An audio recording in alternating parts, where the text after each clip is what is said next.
Taro's Reward, a Japanese story retold for Class 6, Lesson number 3 in their subject English, presented and prepared by PGR. Taro's Reward.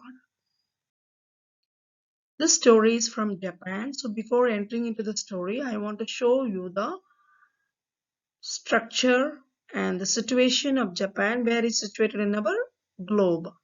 Here you can able to see the Pacific Ocean, the Sea of Japan, East China Sea, Philippine Sea, and in meanwhile you can find the Japan.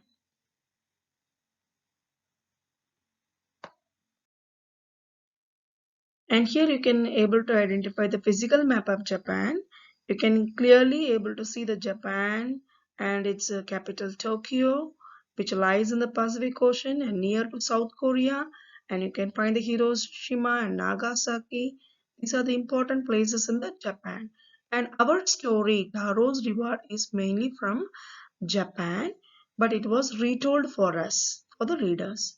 So before entering into the story, I want to show you the place Japan in the map. Introduction. The story Taro's Reward is about Taro, who is a very hardworking and dutiful son to his parents. He works very hard to fulfill his parents' wishes and gets rewarded in the most unexpected manner. This chapter teaches students that hard work pays off and they should always honor and obey their parents. Now we are entering into the lesson. The first part, Taro's Reward, paragraph number 1. A young woodcutter named Taro lived with his mother and father on a lonely hillside. All day long he chopped wood in the forest. Though he worked very hard, he earned very little money. This made him sad, for he was a thoughtful son and wanted to give his old parents they needed. Here, chopped means prepared by cutting. Earned means gained or acquired everything. Thoughtful means well-being of others. In the second paragraph, one evening, when Taro and his parents were sitting in a corner of their hut, a strong wind began to blow. It whistled through the cracks of the hut, and everyone felt very cold. Suddenly, Taro's father said, I wish I had a cup of sake. It would warm me and do my old heart good. Whistled through here represents passed through. The wind passed through with a whistling sound. Cracks means a narrow gap or opening.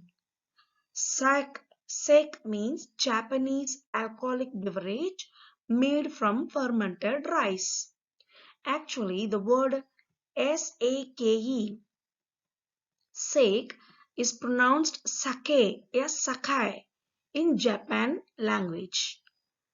Sakay is the pronunciation in the Japanese language. So sake or sake is the word they have used. So what do you understand from the two paragraphs? Taro was a young woodcutter. He lived with his mother and father on a lonely hillside. All day he chopped wood in the forest. He worked very hard and earned very little money. This made him sad, and he was thoughtful son and wanted to give his old parents everything they needed. One day, his parents and Taro were sitting in a corner of their hut. A strong wind began to blow.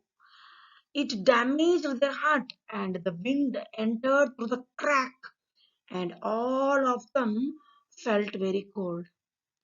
Taro's father wished to have a cup of sake which would warm him and make his old heart good. Third paragraph. This made Taro sadder than ever, for the heart-warming drink called sake was very expensive. How do I earn more money? He asked himself. How do I get a little sake for my poor old father? So he decided to work harder than before. Sake is a Japanese alcoholic beverage made from fermented rice. Expensive here means very costly. Next morning, Taro jumped out of bed earlier than usual and made his way to the forest. He chopped and chopped and cut as the sun climbed. As soon as he was so warm that he had to take off his jacket. His mouth was dry and his face was wet with sweat. My poor old father, he thought, if only he was as warm as I. And with that, he began to chop even faster, thinking of the extra money he must earn to buy the sake to warm the old man's wounds. From this paragraph, we come to know that Taro becomes sad because the sake was very expensive. He decided to work harder than before to earn more money so that he can get the sake for his old father and help to keep his heart warm in the cold wind. Next day he woke up early and went to forest to chop the trees as much as he can. He chopped and chopped and cut a lot of wood pieces, and that made him warm, and his face was wet with sweat. He started to cut the wood faster, though he not stop the wood cutting because he want to earn extra amount for purchase the sake which his father's heart wanted it for warm his old bones. Then suddenly Taro stopped chopping. What was the sound he heard? Could it be? Could it possibly be rushing water? Taro could not remember ever seeing or hearing a rushing stream in that part of forest. He was thirsty. The axe dropped out of his hands and he ran in the direction of the sound. Here stream means a steady flow of a fluid, usually from a natural cause. Thirsty here means desire to drink or feeling a need. Taro saw a beautiful little waterfall hidden behind a rock. Kneeling at a place where the water flowed quietly, he cupped a little in his hand and put it to his lips. Was it water or was it a sake?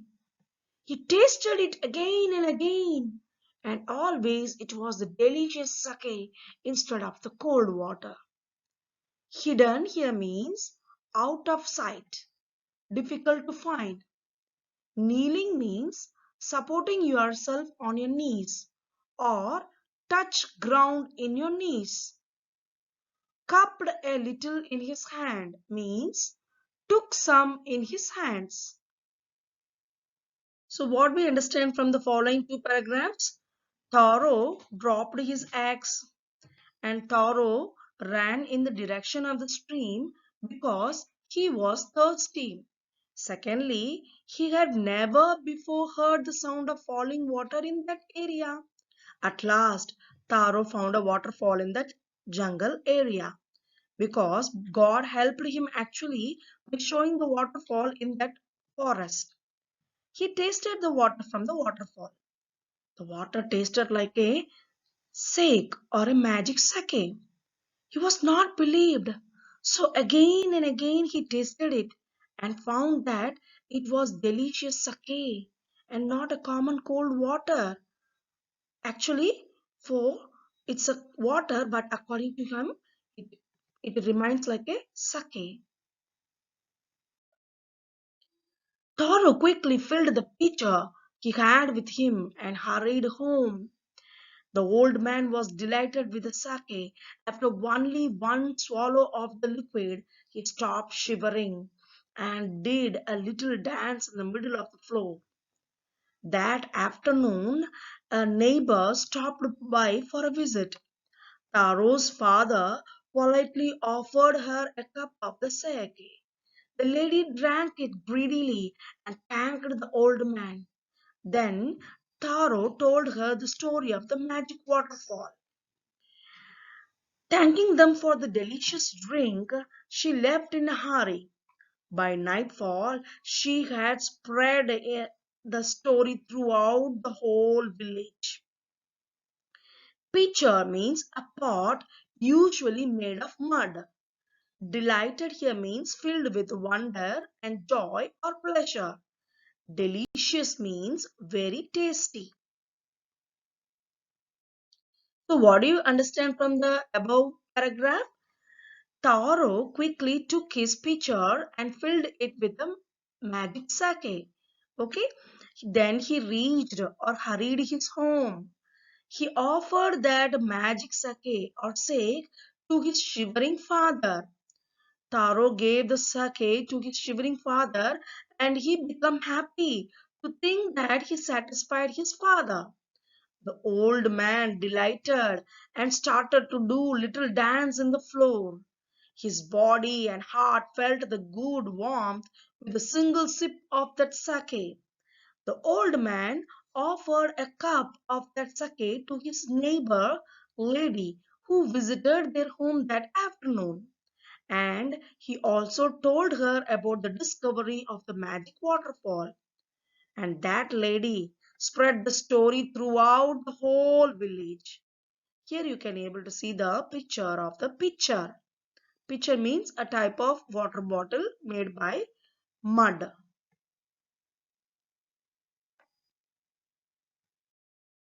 That evening there was a long procession of visitors to the woodcutter's house. Each man heard the story of the waterfall and took a sip of the sake. In less than an hour, the pitcher was empty. Next morning, Taro started for work even earlier than the morning before. He carried with him the larger pitcher he owned, for he intended first of all to go to the waterfall. When he reached it, he found to his great surprise all of his neighbors there. They were carrying pitchers, jars, buckets, anything they could find to hold the magic sake or sake. Intended here means planned. Here you can able to see the picture of the pitchers or jars. From that passage, what we have learned? That evening, the villagers visited one by one to the woodcutter's home. They tasted the sake or sake from the pitcher, and within an hour, it was finished. Next day, Taro normally went for his work with a larger pitcher that he owned. He intended to first to fill his pitcher with that magic sake. But when he reached, he was surprised that all his villagers present there. They tried to collect the water from the magic sake or waterfall. They carry their pitchers, jars, and buckets to hold the magic water. When the greedy villagers went to the waterfall, they found normal water but not sake or sake. Then one villager knelt and held his mouth under the waterfall to drink. He drank again and again and then shouted angrily, "Water? Nothing but water." Others also tried, but there was no sake, only cold water. "We have been tricked," shouted the villagers. "Where is Taro? Let us drown him in this waterfall." But Taro had been wise enough to slip behind a rock. When he saw how things were going. He was nowhere to be found. Muttering their anger and disappointment, the villagers left the place one by one. Taro came out from his hiding place. Was it true? He wondered. Was the sake a dream? Once more he caught a little liquid in his hand and put it to his lips. It was the same fine sake. To the thoughtful son, the magic waterfall gave the delicious sake, but to everyone else, it gave only cold water. So here, tricked means deceived, muttering means speaking unclearly. The story of Taro and his magic waterfall reached the Emperor of the Japan. He sent for the young woodcutter and rewarded him with 20 pieces of gold for having been so good and kind. Then he named the most beautiful fountain in the city after Taro. This, said the emperor, was to encourage the all children to honor and obey their parents. It's a Japanese story retold. Sent for here means called. So what do you understand from the last two paragraphs? The points are here, but the people or the villagers become disappointed. It disappointed the greedy villagers. Here it represents a waterfall. The waterfall disappointed the greedy villagers. They found it like a plain cold water. They tasted the water and found it normal or cold, common cold water. They were angry and disappointed. They decided to drown Taro into the stream for befooling them. The angry villagers wanted to kill Taro for befooling them, but wise Taro slipped behind a rock. The villagers left the place one by one with disappointment. Taro came out from his hidden place. He again tasted the waterfall water, but for him it tasted as sake or sake. For Taro, the water changes into magic sake, but for other, it remained a normal cold water. The story of Taro's great discovery of magic waterfall reached the Emperor of Japan. He rewarded Taro with gold coins for serving his parents so sincerely.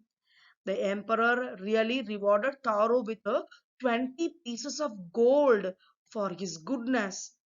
And the emperor also named the most beautiful fountain of the city after Taro.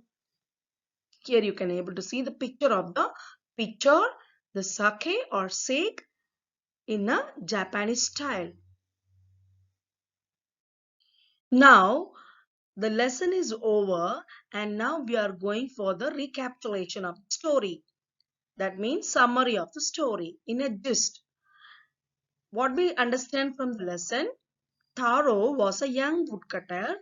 He lived lonely on a hillside with his parents, old parents. He worked hard but earned a little money only. One cold evening, his shivered father wished for a cup of sake or sake. Sake was very expensive, so he could not afford it for his father. Taro felt sad, so he decided to do hard work than before for extra money. Next day, in the forest, while working, he heard a sound of running water in that area.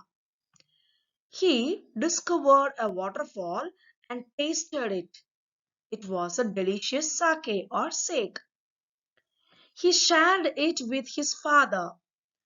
Later, that discovery of a sake or sake spread among all the villagers, and next day, suddenly, all the villagers gathered for sake or sake in that forest. But for the greedy villagers, the water remained a plain cold water. But for Taro, it remained as a sake or sake. The story reached the Emperor of Japan and he gave 20 pieces of gold and rewarded the fountain in the city in the name of Taro for encourage the children to respect and honor their parents. So now we are going to learn Taro's character from the story. What we find out about the character of Taro? He was a young woodcutter and he fulfilled his father's wish. He was a hard worker. He was a thoughtful son. He was a very loving and kind son for his parents. He devoted, he obeyed and honored towards his parents. Because of these all characters, he received reward for good and respect for parents from the Emperor of Japan. So these are the good qualities of Taro, also considered to be the character of Taro. Here you can able to see the picture, the Japanese picture, and here you can able to see the picture and the sake or sake which will be served for the people by the Taro's family. So I hope you understand this lesson. If you think this video is useful for you, then give a like and subscribe it. Thank you.